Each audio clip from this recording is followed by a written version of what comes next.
Welcome to दैनी online classes. और आज के वीडियो में मैं आपको त्रिभुज पढ़ाने जा रहा हूं। आइए चलते देखते हैं त्रिभुज को। त्रिभुज है क्या चीज? त्रिभुज एक पॉलीगॉन है। पॉलीगॉन समझ ही रहे हैं, बहुभुज। त्रिभुज क्या है? एक पॉलीगॉन है। पॉलीगॉन की डेफिनेशन थी कि कुछ लाइन सेगमेंट से जो प्लेन फिगर इनक्लोज्ड हो जाए, जो बंद हो जाए, यानी कुछ लाइन सेगमेंट की सहायता से, रेखाखंड की सहायता से अगर कोई सरल ज्यामितीय आकृति, प्लेन ज्योमेट्रिकल फिगर इनक्लोज हो जाए यानी बंद हो जाए, तो ऐसे ज्यामितीय आकृति को हम लोग क्या कहते हैं? बहुभुज कहते हैं। तो बहुभुज में भुजाओं की संख्या 3, 4, 5, 6, 7 और भी थी, और सबसे न्यूनतम भुजाओं की संख्या कितनी थी? 3। और यही 3 भुजाओं से निर्मित जो बहुभुज है, इसे ही हम लोग क्या कहते हैं? त्रिभुज। तो त्रिभुज की परिभाषा हम लोग इस प्रकार से कह सकते हैं, a polygon having 3 sides is known as triangle. त्रिभुज की परिभाषा है कि वैसा बहुभुज जिसमें भुजाओं की संख्या 3 हो, उसे हम लोग क्या कहेंगे? त्रिभुज कहते हैं।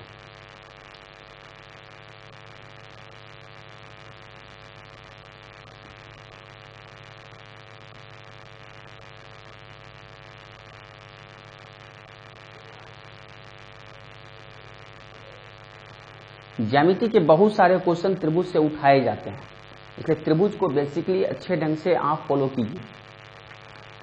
त्रिभुज है, त्रिभुज में भुजाओं की संख्या कितनी होती है? 3।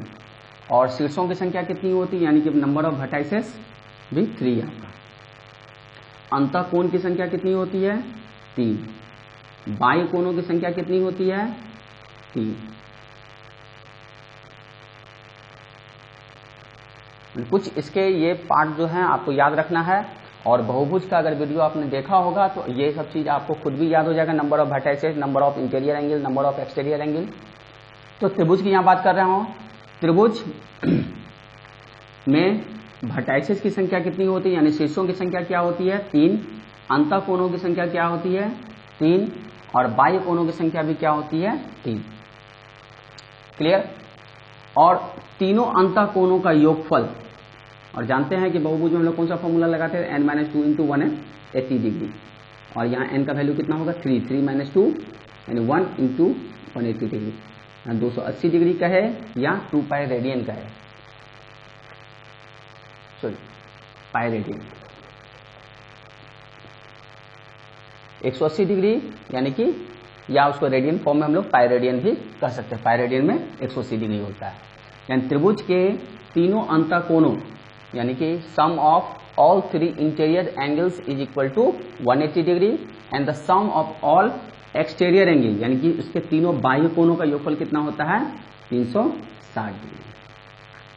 छोटे छोटे पॉइंट को आप नोट करते चले जाइए और इसे समझते जाइए, इसे दिमाग में सेटअप कीजिए। धीरे धीरे करके त्रिभुज बहुत बड़ा चैप्टर है, इसके अंदर बहुत सारी चीजों को पढ़ना था। पहले त्रिभुज की जो इंट्रोडक्शन है यानी कि उसकी जो भूमिका है, वह आपका कमांड होना चाहिए। त्रिभुज में क्या होती है? भुजाओं की संख्या 3 होती है, शीर्षों की संख्या 3 होती है, अंतःकोणों की संख्या 3 होती है, बाह्य कोणों की संख्या 3 होती है। इसमें विकर्ण नहीं पाए जाते हैं। यही एकमात्र ऐसा बहुभुज है, एक ऐसा पॉलीगॉन है जिसके अंतर्गत कोई डायगोनल नहीं होता है। और तीनों अंतःकोणों का योगफल 180 डिग्री होता है। तीनों बाह्य कोणों का योगफल भी तीनों बाह्य कोणों का योगफल 360 डिग्री। ये तो हमेशा कांस्टेंट होता है। ये किसी भी बहुभुज में भुजाओं की संख्या पर मान कि ये डिपेंड नहीं करती। यानी भुजाओं की संख्या 3 हो तो भी 360, और अगर 10 भुजा भी अगर रहती किसी बहुभुज के अंदर तो उसके सभी बाह्य कोणों का योगफल भी 360 डिग्री ही होता है।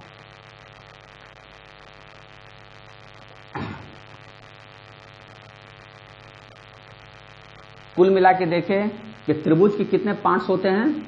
6 पार्ट्स। कितने भाग होते हैं? 6 भाग होते हैं। और ये 6 भाग क्या क्या होते हैं? 3 एंगल्स,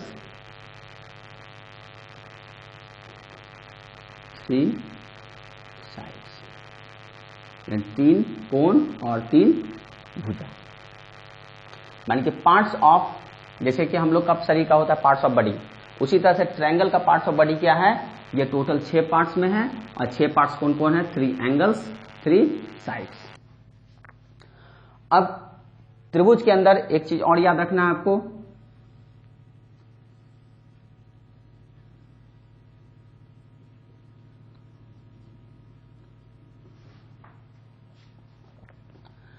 ये तीन भुजा है, ये तीन भुजा आपस में समान भी हो सकती है, असमान भी हो सकती है, इसमें दो समान हो सकते हैं, एक असमान हो सकते हैं, किसी भी तरह का। ऐसा मान लेते हैं कि ये तीनों भुजाएं असमान है, और यह क्या है, BC सबसे बड़ी भुजा है, ये जो है सबसे बड़ी भुजा है, लॉन्गेस्ट साइड।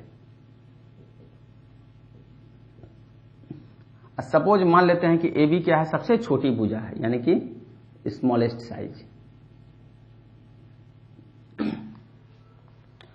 तो जो सबसे बड़ी भुजा होगी उसके सामने का, यानी इसके जो अपोजिट एंगल फॉर्म्ड होगा, इनक्लोज होगा, सबटेंडेड होगा, the angle subtended by the longest side of A triangle is greatest, माने कि यह सबसे बड़ा होगा। ये एंगल जो होगा ये क्या होगा, माने सबसे बड़ा मैग्नीट्यूड का, यह सबसे बड़ा कोण होगा ये।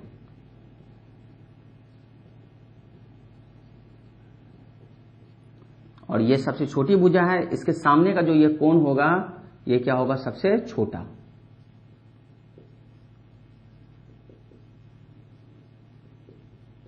यानी ये एंगल में सबसे ग्रेटेस्ट होगा और यह एंगल में सबसे स्मॉलेस्ट होगा, लीस्ट होगा, सबसे छोटी कोण होगी। यानी कि आपको यहां से याद क्या रखना है, किसी भी त्रिभुज के अंदर जो सबसे बड़ी भुजा होती है उसके सामने का कोण भी सबसे बड़ा होता है, और इसी का अपोजिट भी याद रखना है। सबसे बड़ा कोण अगर आपको पता है तो उसके सामने वाली जो भुजा होगी वह भी त्रिभुज में सबसे बड़ी होगी। यानी आपको दोनों को वाइस वर्सा याद रखना है। सबसे बड़ी भुजा के सम्मुख जो कोण होगी वो सबसे बड़ी होती है, और सबसे बड़े कोण के सम्मुख जो भुजा होगी वो भी क्या होगी, सबसे बड़ी होगी। और सबसे जो छोटी भुजा है उसके सामने का कोण भी सबसे छोटा होता है, और सबसे छोटा कोण अगर आपको पता चल गया तो उसके सामने वाली भुजा भी क्या होगी, सबसे छोटी होगी। यानी कि सबसे, इसमें कुछ भी ऐसा कंफ्यूजन वाला चीज नहीं है। सबसे बड़ी भुजा के सामने का कोण सबसे बड़ा होगा, सबसे बड़े कोण के सामने की भुजा सबसे बड़ी होगी, सबसे छोटे भुजा के सम्मुख कोण जो होंगे वो सबसे छोटी होगी, और सबसे छोटी कोण के जो सम्मुख भुजा होगी वो सबसे छोटी भुजा होगी। क्लियर? अब समझते हैं हम लोग त्रिभुज के प्रकार को।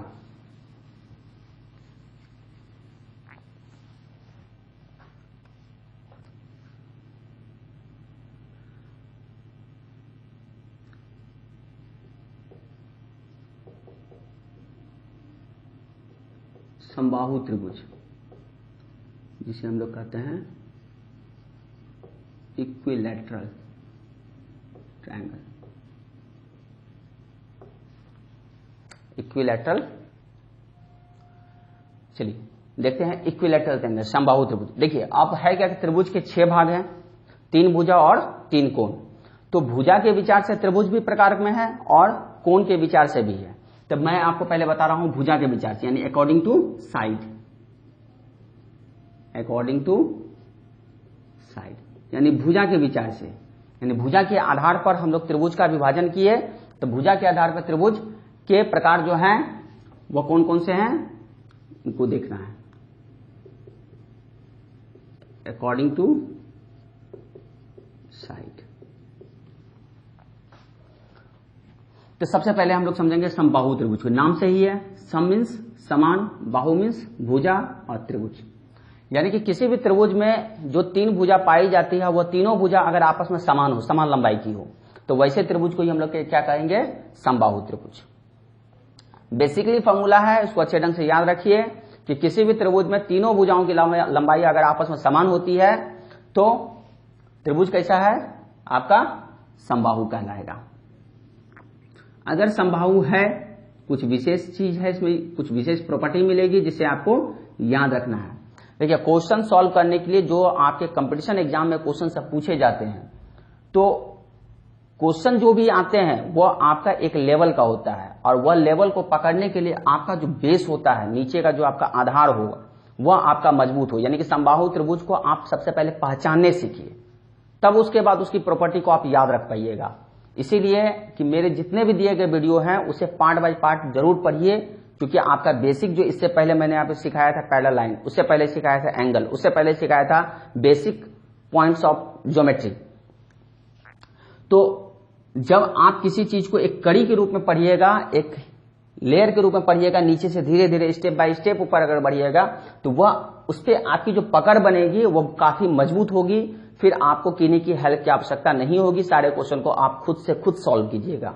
इसीलिए आप जब आप मेरे वीडियो को देखते हैं तो कॉपी जरूर पास में रखिए, जितने बात को मैं कहता हूं उस बात को अपनी भाषा में नोट कीजिए और अपनी नोटबुक आप तैयार कीजिए और साथ साथ में मेरे वीडियो को देखिए, सीखने की कोशिश कीजिए और उससे पॉइंट कीजिए। जहां भी परेशानी हो फिर आप मुझसे कांटेक्ट करने की कोशिश कीजिए। देखिए समबाहु त्रिभुज, समबाहु त्रिभुज के बारे में बताया मैंने कि वैसा त्रिभुज जिसकी तीनों भुजाओं की लंबाई आपस में समान हो, यानी यह तीनों एक ही मैप का है, मान के एक ही मेजरमेंट का है, मेजर का है। तो ए बी की जो भी लंबाई होगी वही बीसी की है, वही आपका सीए की है या एसी की है। तो इसके सामने की जो मान इस भुजा के सामने का जो कोण होगा वह भी आपस में क्या होगा, समान होगा, वह भी आपका क्या होगा, समान होगा। यानी समबाहु त्रिभुज में तीनों जो अंतःकोण होते हैं वो क्या होंगे, समान होंगे। और आप जान रहे हैं कि तीनों का योगफल कितना होता है, 180 डिग्री। इसलिए यह तीनों आपस में कितने कितने का होगा, 60-60 डिग्री का होगा। तो स्वाभाविक है इसमें जो बाई कोण है वो कितने का हो जाएगा, 120 डिग्री। यानी सारा बाई कोण भी कितने का होगा, 120 डिग्री। यानी यह एक प्रकार का आपका क्या है, रेगुलर पॉलीगोन, यानी कि समबाहु बहुभुज, जिसके तीनों भुजा भी आपस में बराबर हैं, तीनों कोण भी आपस में बराबर है। यही परिभाषा थी समबाहु बहुभुज की कि वैसा बहुभुज जिसमें तीनों भुजा के साथ साथ तीनों कोण भी आपस में समान होते हैं, तो उसे हम लोग क्या कहते हैं, रेगुलर पॉलीगोन कहते हैं। तो आपका ये समबाहु त्रिभुज भी क्या है, एक रेगुलर पॉलीगोन है। और इसमें प्रत्येक अंतःकोण कितने कितने माप का होगा, 60 डिग्री का होगा। बाह्य कोण कितने माप का होगा, 120 डिग्री का होगा। अब देखिए रेलवे का यह पूछा हुआ क्वेश्चन है, किसी समबाहु त्रिभुज के अंतःकोण और बाह्य कोण का अनुपात क्या होता है। देखिए कितना आसान क्वेश्चन है। अगर आपका कॉन्सेप्ट, आपका थ्योरी अगर मजबूत है तो आप किसी क्वेश्चन को आसानी से सॉल्व कर सकते हैं। जान रहे हैं अंतःकोण 60 डिग्री का होगा तो बाह्य कोण वहां संगत कितना बनाएगा, 120 डिग्री। तो अनुपात कितना हो जाएगा, 1:2। अगर पहले बाह्य कोण की चर्चा होती तब अंतःकोण की चर्चा होती तब 2:1 हो जाता। तो समबाहु त्रिभुज में फिलहाल आपको इतना याद रखना है अभी कि वैसा त्रिभुज जिसके तीनों भुजाओं की लंबाई आपस में समान हो उसे हम लोग क्या कहते हैं, समबाहु त्रिभुज कहते हैं। इसके अंदर प्रॉपर्टी निकली, इसका प्रत्येक अंतःकोण कितने का होता है, ईच इंटीरियर एंगल 60 डिग्री का, ईच एक्सटीरियर एंगल 120 डिग्री का। और इसके बीच में रेशियो याद रखने की जरूरत नहीं है, यह तो आपका जब 60 और 120 आपको अगर याद हो जाएगा तो ये ऑटोमेटिक आपको याद हो जाएगा। और यहां से एक चीज और भी याद रखिएगा, किसी भी त्रिभुज के अंतर्गत अगर मान लेते हैं दो भुजा बराबर है, अभी आ रहे हैं उसी पर, अगर दो भुजा बराबर है तो इसके सामने का जो कोण होगा यह दोनों कोण भी क्या होगा, बराबर होगा।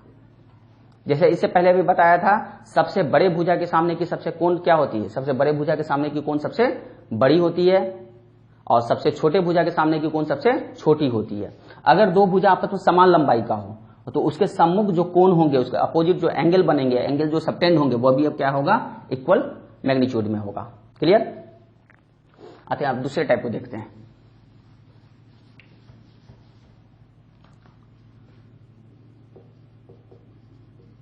समद्विबाहु त्रिभुज।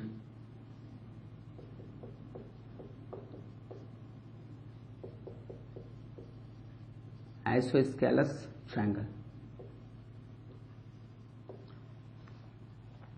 वैसा त्रिभुज जिसकी दो भुजा समान हो, वैसा त्रिभुज जिसकी दो भुजा समान हो उसे हम लोग क्या कहते हैं,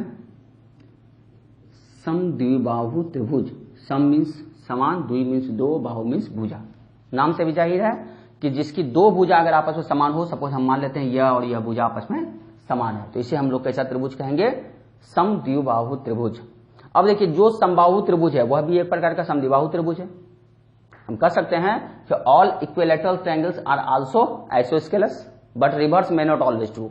यानी इसका जो अपोजिट होगा वह कोई जरूरी नहीं है कि वह हो ही, जो समद्विबाहु होगा वह समबाहु होगा, लेकिन जो समबाहु त्रिभुज है उसे हम लोग समद्विबाहु भी समझ सकते हैं।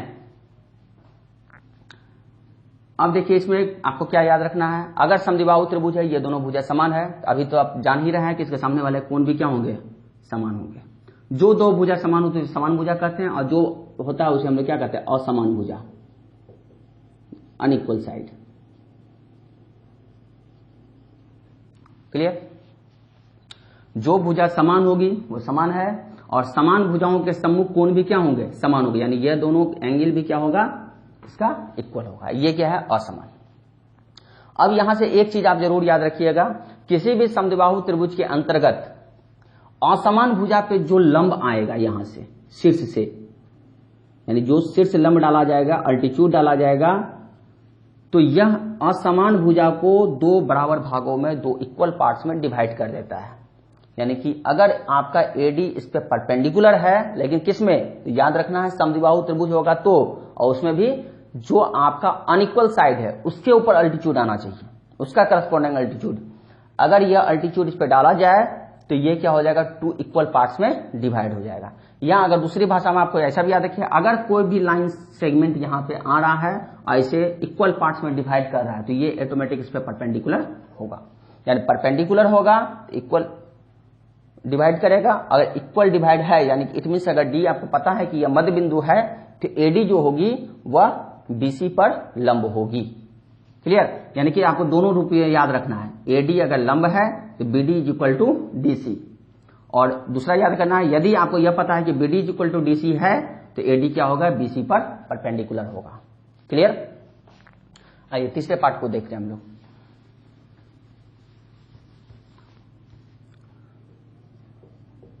विषम बाहु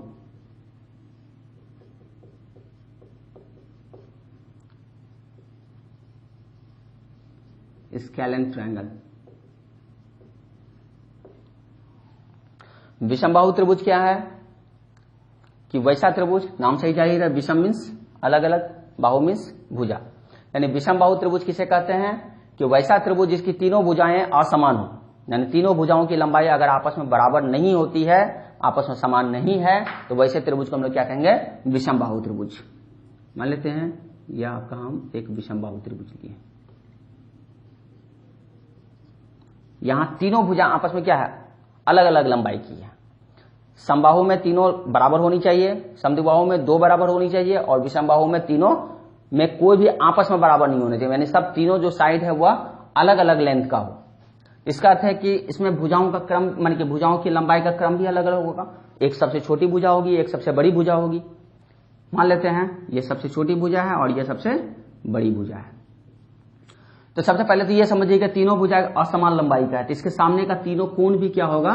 असमान होगा। तीनों कोण भी क्या होगा? असमान। अगर समान लंबाई का होता, अगर इक्वल लेंथ अगर साइड का होता, उसके जो अपोजिट एंगल फॉर्म्ड होता वो दोनों एंगल क्या होता? इक्वल होता। अदरवाइज अगर आपका साइड अनइक्वल है तो उससे जो एंगल सबटेंड होगा, है ना, वर्टाइसेस में जो एंगल सबटेंड होगा वह एंगल भी क्या होगा? अनइक्वल होगा।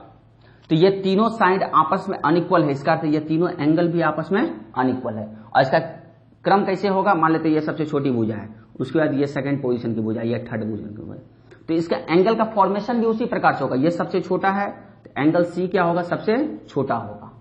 एंगल सी से बड़ा कौन सा होगा? तो 1 से बड़ा 2 है, 2 के सामने वाला कौन? एंगल बी, और 3 के सामने वाला ए। अभी जस्ट आपको बताए भी थे कि जो सबसे बड़ी भुजा होती है उसके सामने का कोण भी क्या होगा? सबसे बड़ा होगा। और जो सबसे छोटी भुजा होगी, है ना, जो स्मॉलेस्ट साइड होगा किसी भी ट्रायंगल के अंदर, तो उससे जो अपोजिट एंगल फॉर्म्ड होगा वह भी क्या होगा? एंगल के अंदर वो सबसे लिस्ट मैग्नीट्यूड का एंगल बनेगा। तो अगर भुजाओं का क्रम इस प्रकार से है तो एंगल का क्रम भी इस प्रकार से होगा। क्लियर?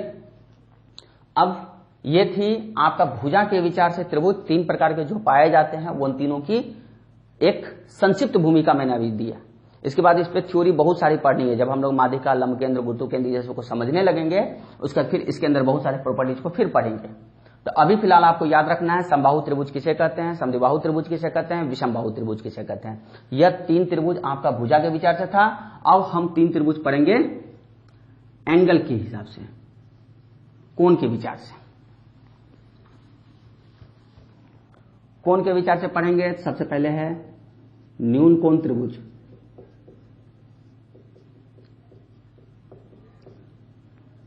न्यून कोण त्रिभुज को इंग्लिश में कहते हैं एक्यूट एंगल्ड ट्रायंगल।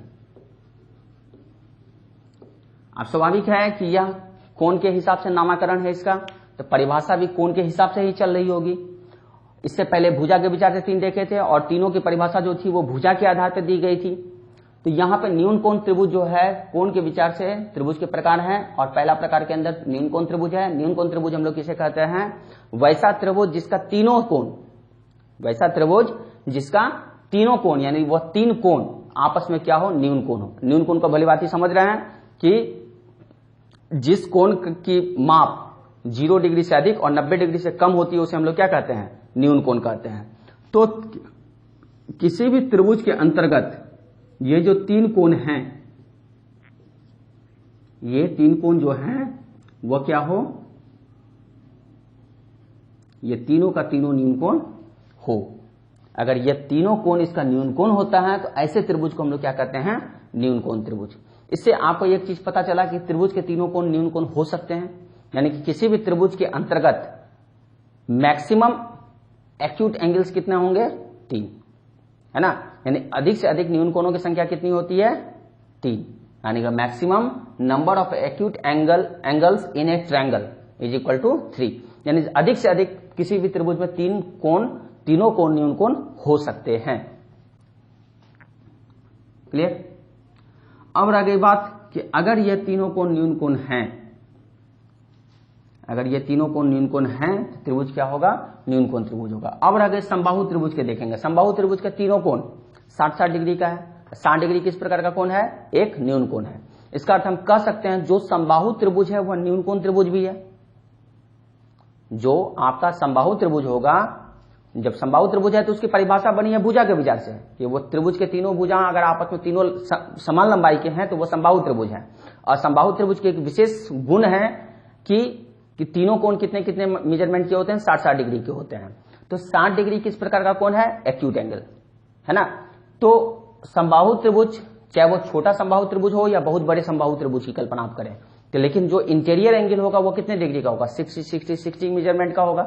इसका अर्थ वो 3 कोण हमेशा और हमेशा उसका क्या होंगे? न्यून कोण होंगे। इसका अर्थ हम कह सकते हैं कि प्रत्येक समबाहु त्रिभुज एक न्यून कोण त्रिभुज भी है। यानी जो समबाहु त्रिभुज है वह न्यून कोण त्रिभुज भी है। लेकिन जो न्यून कोण त्रिभुज है वह कोई जरूरी नहीं है कि समबाहु बनाए। मान लेते हैं 60 डिग्री, 40 डिग्री और 70 डिग्री। मान लेते हैं सपोज यह आपका 140, 180 एक त्रिभुज बना जिसका तीनों कोण क्या है? न्यून कोण है। इसका अर्थ यह एक न्यून कोण त्रिभुज है, लेकिन समबाहु नहीं हो सकता क्योंकि यह दोनों कोण समान है तो इसके सामने वाली भुजा यह समान है, इसके सामने यह समान, और यह सबसे छोटा कोण है। इसका अर्थ यह सबसे छोटी भुजा बनेगी।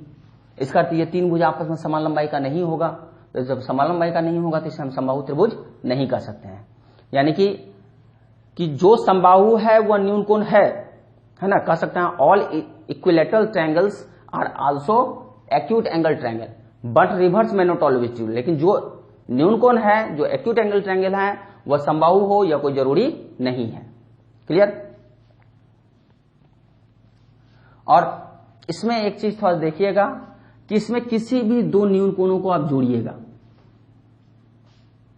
किसी भी 2 को जोड़िएगा तो हमेशा वो 90 से बड़ा होगा।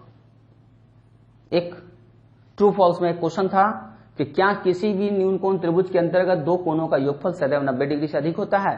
तो इसका आंसर होगा हाँ। और क्यों होगा? मान लेते हैं इस दोनों का योगफल अगर सपोज एक कल्पना की 90 के बराबर है तो ऑटोमेटिक तीसरा कोण 90 हो जाएगा। अगर ये इस 2 कोणों का योगफल 90 के बराबर है तो ऑटोमेटिक है कि यह तीसरा कोण क्या होगा? 90 के इक्वल होगा। अगर 90 के इक्वल हुआ तो इसका अर्थ एक्यूट एंगल नहीं है, तो इसका अर्थ वो न्यून कोण त्रिभुज तो नहीं बनाएगा। और अगर यह 90 से कम होता है तो स्वाभाविक है तीनों का योगफल 180 होने के लिए इसको 90 से अधिक होना होगा तीसरे कोण को। और तीसरा कोण जैसे ही 90 से अधिक होगा वह भी आपका क्या है? न्यून कोण के अंतर्गत नहीं है, इसका न्यून कोण त्रिभुज नहीं होगा। तो इसीलिए कि 2 कोणों का योगफल हमेशा 90 से कम होना जरूरी है, क्योंकि वह 90 से कम वाला इसमें जोड़ के हम लोग 180 के बराबर इसको ले जाएंगे। यानी किसी भी त्रिभुज के अंतर्गत एग्जैक्ट एंगल होता है, तीनों का योगफल 180 के बराबर ही होता है, ना ही उससे कम होता है ना ही उससे ज्यादा होता है। थोड़ा सा भी अगर फर्क होगा तो त्रिभुज फॉर्मेशन ही नहीं देगा, यानी त्रिभुज बनेगी ही नहीं। क्लियर?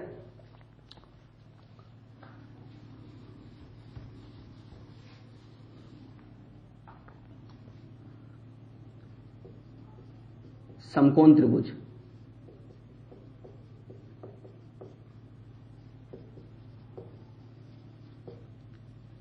Right angled triangle.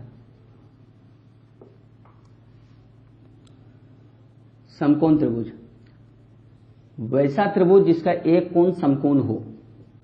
शेष दो के बारे में नहीं भी बताएंगे, कोई दिक्कत नहीं है, लेकिन आप खुद भी सोचिए, अगर एक आपका 90 हो जाता है तो शेष दो का योगफल कितना होगा? 90, तभी 180 बनेगा। तो इस दोनों का योगफल कितना हुआ? इस दोनों का योगफल कितना होगा? 90, क्योंकि अकेला ये 90 है तो ऑटोमेटिकली इस दोनों का योगफल 90 होगा। और किसी भी त्रिभुज का कोई भी कोण 0 डिग्री नहीं हो सकता है। इसका अर्थ है दो कोणों का योगफल अगर 90 है तो स्वाभाविक है दोनों क्या होगा? 90 90 के अंदर होगा। इसका अर्थ ये दोनों कैसा होगा? Acute angle. तो अब परिभाषा आप इस ढंग से भी कर सकते हैं कि वैसा त्रिभुज जिसका एक कोण समकोण तथा शेष दो कोण न्यून कोण हो, उसे हम लोग क्या कहते हैं? समकोण त्रिभुज कहते हैं। क्लियर? तो समकोण क्या है? सबसे बड़ा कोण, और एक ही 90 संभव है, एक से ज्यादा 90 भी संभव नहीं होगा। क्या किसी त्रिभुज में दो समकोण बन सकते हैं? पॉसिबल नहीं है, क्योंकि दो अगर हो ही जाते हैं तो दोनों का योगफल 180, तो तीसरा अगर कुछ भी अगर मैग्नीट्यूड का बनाएगा इसका अर्थ 180 से एक्सीड करेगा, और एक्सीड जब करेगा तो इसका अर्थ त्रिभुज फॉर्म करेगा ही नहीं। इसीलिए कि किसी भी त्रिभुज के अंतर्गत अधिकतम समकोणों की संख्या मैक्सिमम राइट एंगल कितने होंगे? 1, और मिनिमम नहीं भी होते तो भी त्रिभुज संभव था, जो कि आपके एक्यूट एंगल के अंदर देखें। तो समकोण अधिक से अधिक कितने हो सकते हैं? 1, और कम से कम 0। नहीं भी रहेंगे, अगर समकोण नहीं भी रहेंगे किसी त्रिभुज के अंदर तो कोई दिक्कत नहीं है, त्रिभुज बनेगी। लेकिन अगर त्रिभुज के अंदर अधिक से अधिक कितने समकोण होंगे? तो 1 से ज्यादा समकोण संभव नहीं है। तो यह सबसे बड़ा कोण है, इसका अर्थ है इसके सामने वाली भुजा भी क्या होगी? या सबसे बड़ी होगी। ये क्या है? लॉन्गेस्ट साइड, जिसे पाइथागोरस ने क्या नाम दिया? कर्ण, हाइपोटेन्यूज।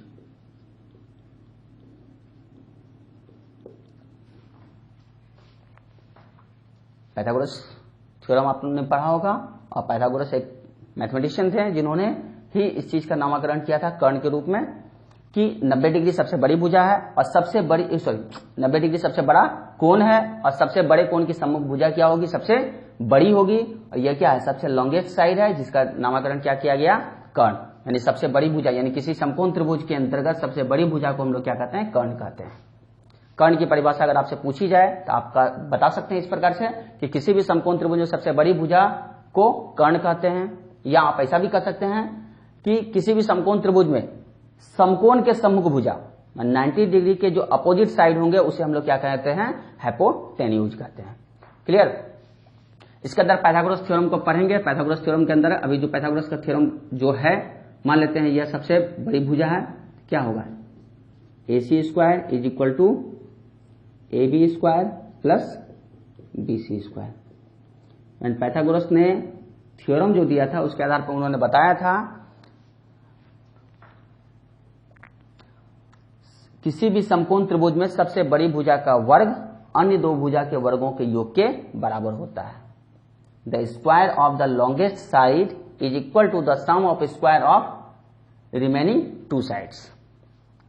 यानी कि किसी भी समकोण त्रिभुज के अंतर्गत आपको यह याद रखना है, सबसे बड़ी भुजा का वर्ग अन्य दो भुजा के वर्गों के योग के बराबर होता है। तो उसे हम लोग यानी कि वो क्या होता है? समकोण त्रिभुज की एक विशेष गुण है। और इसका उल्टा भी याद रखना, अगर कोई भी त्रिभुज इस चीज को फॉलो कर रहा है, इसका अर्थ है कि वह समकोण त्रिभुज ही होगा। जो पाइथागोरस का विलोम है, ये सब की चर्चा आगे धीरे धीरे बढ़ेंगे हम लोग। फिलहाल आपको याद रखना है ये पाइथागोरस थ्योरम को कि सबसे बड़ी भुजा का वर्ग अन्य दो भुजा के वर्गों के योग के बराबर होता है।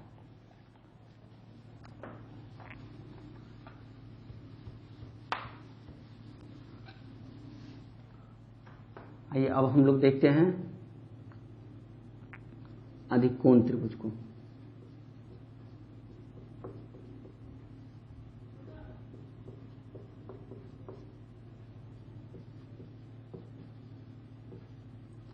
Obtuse angled triangle. वैसा त्रिभुज जिसका एक कोण अधिक कोण हो। यहां भी कह दिया, परिभाषा कंप्लीट हो गई। और अगर इसको पूरे अच्छे ढंग से कहना चाहिएगा तो आप इस प्रकार से कह सकते हैं, वैसा त्रिभुज जिसका एक कोण अधिक कोण हो तथा शेष दो कोण न्यून कोण हो। और अधिक कोण यानी कि ऑब्ट्यूज एंगल, आप जान रहे हैं ऑब्ट्यूज एंगल क्या होता है, 90 डिग्री से ग्रेटर और 180 से लेस, इस टाइप के एंगल को हम लोग क्या कहते हैं, ऑब्ट्यूज एंगल।